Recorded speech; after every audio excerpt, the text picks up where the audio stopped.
గంజాయి డ్రగ్స్ మాదక ద్రవ్యాలను నిర్మూలించాలని యువత ఎదుర్కొంటున్న సమస్యలను పరిష్కరించాలని ఈ నెల 30వ తారీఖు నుంచి భారత ప్రజాతంత్ర యువజన సమైక్య డివైఎఫ్ఐ ఖమ్మం జిల్లా కమిటీ ఆధ్వర్యంలో జరిగే యువ చైతన్య సైకిల్ యాత్రను జయప్రదం చేయాలని డివైఎఫ్ఐ ఖమ్మం జిల్లా కార్యదర్శి షేక్ బషీరుద్దీన్ పిలుపునిచ్చారు. స్థానిక ఖమ్మం సుందరయ్య భవనంలో డివైఎఫ్ఐ ఖమ్మం జిల్లా కమిటీ సమావేశం జిల్లా అధ్యక్షుడు మద్దాల ప్రభాకర్ అధ్యక్షతన జరిగిన సమావేశంలో డివైఎఫ్ఐ జిల్లా కార్యదర్శి షేక్ బషీరుద్దీన్ మాట్లాడుతూ నేడు దేశంలో రాష్ట్రంలో యువత మొత్తం గంజాయి డ్రగ్స్ మాదక ద్రవ్యాలు చెడు వ్యసనాల వైపు కొట్టుకుపోతుందని ఆరోపించారు.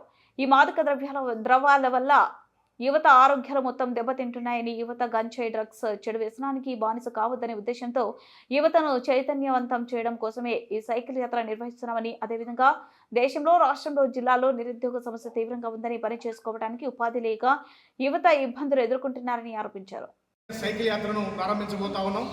ఈ సైకిల్ యాత్ర ఎర్రుపాలెం మండలం జమలాపురం నుంచి 30వ తారీఖు ఉదయం 10 గంటలకు ప్రారంభం కాబోతా ఉంది. ఈ యాత్ర యొక్క ముఖ్య ఉద్దేశం ఏంటంటే, ప్రధానంగా మన ఖమ్మం జిల్లాలో గ్రామాన నగరాలు, పట్టణాలు, గ్రామాల్లో విపరీతంగా డ్రగ్స్ మాఫియా పెరిగిపోయింది. ఇవాళ దాదాపు 15 సంవత్సరాల నుంచి 40 సంవత్సరాల మధ్య వయసు పిల్లలందరూ కూడా ఇవాళ యుక్త వయసు వాళ్ళందరూ కూడా డ్రగ్స్ బానిసైపోతూ ఉన్నారు. వీళ్ళు శారీరకంగా, మానసికంగా అనేక జబ్బులు ఎదుర్కొంటూ చిన్నతనంలో చనిపోతూ ఉన్నారు. వీళ్ళు చనిపోవడం వల్ల వాళ్ళ పేరెంట్స్ పెద్ద బాధగా మిగిలిపోతున్న పరిస్థితి. కాబట్టి ఏదైతే డ్రగ్స్ తీసుకుంటున్నారో ఈ డ్రగ్స్ వ్యతిరేకంగా డ్రగ్స్ తీసుకోవద్దు అని చెప్పేసి వాళ్ళ డివైఎఫ్ఐ ఖమ్మం జిల్లా కమిటీ యాత్రలో ఈ యాత్రలు ప్రధానంగా చేయబోతా ఉన్నాం. దీంతో పాటుగా మన కేంద్ర రాష్ట్ర ప్రభుత్వాలు ఎన్నికలకు ముందు ఇచ్చిన హామీల్ని వెంటనే అమలు చేయాలని చెప్పేసి కూడా ఈ యాత్ర ముఖ్య ఉద్దేశంగా చేయబోతా ఉన్నాం. దాంతోపాటుగా ఖమ్మం జిల్లాలో ఇవాళ పత్తి, మిర్చి, వరి పెద్ద ఎత్తున పండుతున్న పరిస్థితి ఉంది. ఈ ఏదైతే పండుతుందో ఆ పండుతున్నటువంటి వాటి మొత్తం కూడా ఎగుమతులు చేస్తూ ఉన్నారు. ఎగుమతులు చేయకుండా ఇక్కడ ఒక మినీ పరిశ్రమను ఏర్పాటు చేసి ఇవాళ ఎవరైతే స్థానికంగా అన్ని రకాలుగా అర్హులైనటువంటి యువకులకు ఉద్యోగాలు కల్పించాలని చెప్పేసి వాళ్ళ ప్రధాన డిమాండ్గా ఈ యాత్ర చేయబోతా ఉన్నాం. అట్లాగే కాంగ్రెస్ పార్టీ తెలంగాణ అధికారంలోకి వచ్చిన తర్వాత ప్రియాంక గాంధీని పిలిచి యూత్ డిక్లరేషన్ పేరుతో ఒక డిక్లరేషన్ ఏర్పాటు చేశారు. ఏదైతే యూత్ డిక్లరేషన్ అని చెప్పి పెట్టారో ఆ యూత్ డిక్లరేషన్ అన్ని అంశాలను కూడా అమలు చేయాలని చెప్పి మేము డిమాండ్ చేస్తూ ఉన్నాం. దీంతో పాటుగా వాళ్ళ ప్రధానంగా తెలంగాణ రాష్ట్రంలో దాదాపుగా 40 లక్షల మంది పైగా వాళ్ళ నిరుద్యోగ సైన్యం ఉంది, ప్రత్యేక నిరుద్యోగులు ఉన్నారు. వీళ్ళందరికీ కూడా ఉద్యోగమైన కల్పించండి, ఉపాధిని చూపని చెప్పి డిమాండ్ చేస్తూ ఉన్నాం. ఇవాళ రాష్ట్రంలో కాంగ్రెస్ పార్టీ అధికారంలోకి వచ్చిన తర్వాత వికాస్ పేరుతో అందరికీ లోన్స్ ఇస్తామని చెప్పారు. తర్వాత అనేక షరతులు పెడతా ఉన్నారు.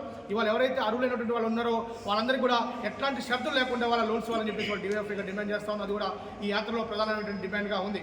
వాళ్ళ భారతదేశ వ్యాప్తంగా ఇవాళ మొత్తం మనం పెరిగిపోతా ఉంది, మొత్తం మన చర్యలు పెరిగిపోతా ఉన్నాయి. మరి దేశ సమగ్రత లక్ష్యంగా ఇవాళ డివైఎఫ్ పనిచేస్తూ ఉంది. ఆనాటి నుండి 1980 నుండి ఈనాటి వరకు అనేక మంది అమరవీరులు ఇవాళ డివైఎఫ్ఐ దేశం కోసం, దేశం రక్షణ కోసం కోల్పోయాం. మరి దేశం రక్షించడంలో డివైఎఫ్ఐ ప్రధాన బాధ్యత ఉంటుంది. వాళ్ళ దేశభక్తిగా సగంగా డివైఎఫ్ఐ ఉంటుంది. కాబట్టి ఇవాళ దేశ సమగ్రతను కాపాడడం కోసం కూడా ఇవాళ డివైఎఫ్ఐ లక్ష్యంగా పెట్టుకుని ఈ యాత్రలో ప్రధానంగా చేయబోతాను. ఇలాంటి అనేక అంశాలతో పాటుగా ఇవాళ ఎవరైతే యూత్ స్థానికంగా సమస్యలు ఎదుర్కొంటారో ఆ సమస్యలు కూడా తీసుకొని మొత్తం జిల్లా వ్యాప్తంగా వచ్చిన సమస్యలతో తక్కువగా కలిసి ఈ సమస్యలు పరిష్కరించడానికి వినియోగించబోతా ఉన్నాం. ఇవి ఇవాళ ప్రధాన సమస్యలుగా ఉన్నాయి. ఇంకా అనేక స్థానిక సమస్యలు కూడా తీసుకొని ఇవాళ యాత్ర యొక్క ముఖ్య ఉద్దేశంగా ముందుకు పోతా ఉన్నాం. కాబట్టి ఈ యాత్రలో యువకులు, డివైఎఫ్ఐ సభ్యులు, సానుభూతి పరులు, అట్లా అభ్యుదయవాదులు, మేధావులు అందరూ కూడా సహకరించి ఈ యాత్రను జయప్రదం చేయవలసిందిగా విజ్ఞప్తి చేస్తూ ఉన్నాం.